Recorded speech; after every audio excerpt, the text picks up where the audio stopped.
Лятото е в разгара си, а ти не усещаш двора си уютен и приветлив. Ето как се прави, за да ти стои навън до по-късно. Първо, свали светлината ниско. Не осветявай отгоре надолу, като на паркинг, ниски градински стълбчета по алеята, вградени лампи в стъпалата. Светлината трябва да е под очите ти, не в очите ти. Второ, топла светлина. Прави двора уютен и комарите те намират по-трудно. Трето, осветявай нещата, не оставяй празно място. Едно дърво, осветено отдолу нагоре, каменна стена, храст.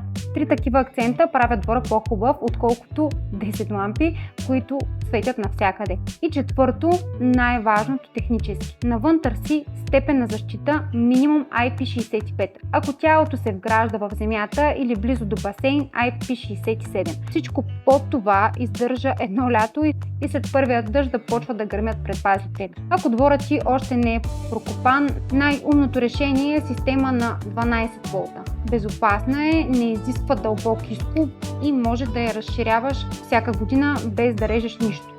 Донеси една снимка на двора и приблизителни размери. Намираме се на улица Брянска, 58, град Габрово.